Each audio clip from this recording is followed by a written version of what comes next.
Ich habe dir in der letzten Folge erklärt, was Sorgen und Ängste sind. Ob sie gut sind oder ob sie nicht gut und förderlich sind. Nochmals zur Wiederholung, Sorgen und Ängste sind lediglich ein Gefühl. Und sie sind nicht gut, sondern es ist schlecht und nicht förderlich und hat eine verheerende Auswirkung auf die Qualität unseres Lebens. Da beides, Sorgen sowie Ängste, ein ähnliches Gefühl sind, werde ich jetzt nicht mehr unterscheiden zwischen Sorgen und Ängste, sondern werde jetzt immer sagen, Sorgen und Ängste, oder wenn ich sage Sorgen, meine ich auch die Angst, und wenn ich sage Angst, meine ich auch die Sorge. Kannst du mir soweit folgen? Ist zum Sprachgebrauch für uns beiden vielleicht ein bisschen leichter zu erklären. Jetzt schauen wir uns mal an, was Sorgen und Ängste nicht sind. Bist du bereit? Sorgen und Ängste sind keine Tatsachen. Es ist eine Option, eine Möglichkeit, wie etwas, was ich vorhabe, wie zum Beispiel auch mein Leben, ausgehen könnte, was passieren könnte, eine Folgewirkung. Sorgen und Ängste sind keine Tatsache. Es ist eine Möglichkeit, wie etwas ausgehen kann. Als Beispiel, du möchtest dich selbstständig machen und hast Sorgen und Ängste, dass du da wirtschaftlich nicht über die Runde kommst. Das ist eine Möglichkeit. Es besteht aber genauso die Möglichkeit, dass es gut ausgeht oder dass es mittelmäßig ausgeht oder dass es hervorragend den Weg verläuft. Sorgen und Ängste sind keine Tatsache. Es ist eine Möglichkeit von vielen, was passieren kann. Soweit verstanden? Sorgen und Ängste sind auch keine Ergebnisse. Und das verkennen wir Menschen oft. Wir Menschen denken oft, wenn eine Sorge oder eine Angst präsent wird, dann ist es das ziemlich wahrscheinliche oder eigentlich schon gefällte Urteil. Nein, es ist eine Möglichkeit. Es ist kein Ergebnis. Es ist keine Tatsache. Sorgen und Ängste sind auch keine Gegenstände. Sorgen und Ängste sind Möglichkeiten von der Zukunft. Sorgen und Ängste sind auch keine Ereignisse, sondern sind mögliche Ereignisse, die sich auftun können. Und Sorgen und Ängste sind auch keine Umstände, sondern es sind Möglichkeiten, mögliche Umstände, die sich ergeben können. Jetzt wirst du sagen, das weiß ich ja. Dann Antwort, warum machst dir du dann so viel Gedanken darüber? Es ist ja nur eine Möglichkeit, es ist keine Tatsache, es ist noch nicht präsent, es ist gar nichts. Sorgen und Ängste sind lediglich ein Gefühl, aber kein gutes Gefühl, wie wir in der letzten Folge besprochen haben. Sorgen und Ängste sind nicht präsent, wenn du es genau ansiehst, in der Gegenwart. Sorgen und Ängste beziehen sich niemals auf die Vergangenheit, denn Sorgen und Ängste beziehen sich immer in die Zukunft. Sorgen und Ängste sind somit Töchter der Zukunft, nicht der Gegenwart und nicht der Vergangenheit. Das Problem ist aber, dass unser Unterbewusstsein zwischen dem zu Erwartenden, sprich was in der Zukunft eintreten kann, eine Möglichkeit, was mit diesem Gefühl verbunden ist, mit Angst und Sorge zum Beispiel, kann es nicht unterscheiden, ob es erst kommen wird oder schon ist, da unser Unterbewusstsein, wir werden viel darüber sprechen, die 3 Zeitzonen nicht unterscheiden kann. Es kann nicht logisch denken. Und deswegen haben wir zum Beispiel Sorgen, Angst, bekommen ein schlechtes Gefühl, was wir dann erleben würden, wenn das so schlecht ausgehen würde, und projizieren dieses Gefühl in die Gegenwart. Verstehst du?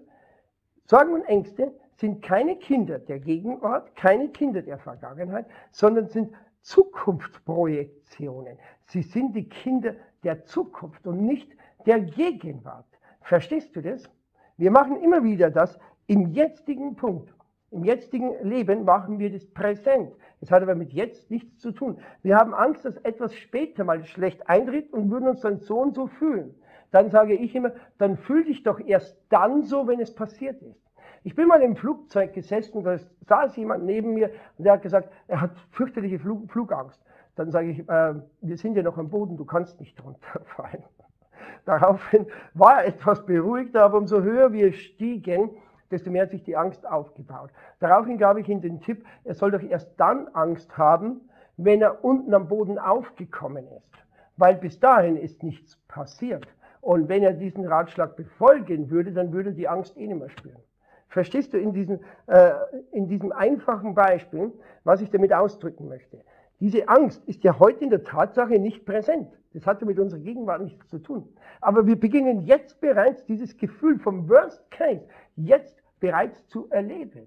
Verstehst du, dass wir eigentlich hier gesehen absolut kontrovers von einer Realität vorbeilaufen? Wir sollten viel, viel mehr erkennen, dass es uns jetzt im Moment, wo du jetzt stehst, hast du dich mit dieser Situation arrangiert, egal ob es dir im Moment gut geht oder nicht gut. Das im Moment akzeptieren wir Menschen immer. Das, was kommen möchte, bringt uns das schlechte Gefühl. Also leb doch jetzt, wo es dir gut geht oder wo du dich mit der Situation arrangiert hast, im Hier und Jetzt. Lebe es doch als gut. Dir geht's ja gut.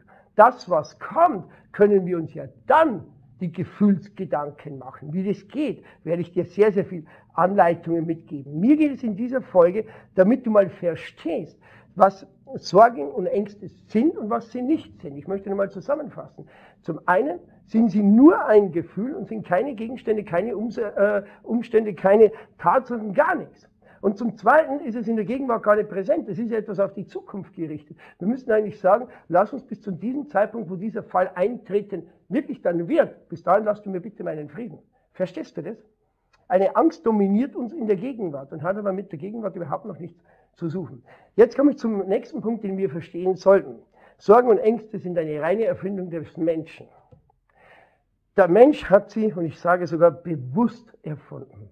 Es war schon immer ein Mittel, ein Druckmittel aufgrund der Politik, aufgrund der Kirche, dass damit Menschen immer wieder im Zaun gehalten worden sind und auch heute noch.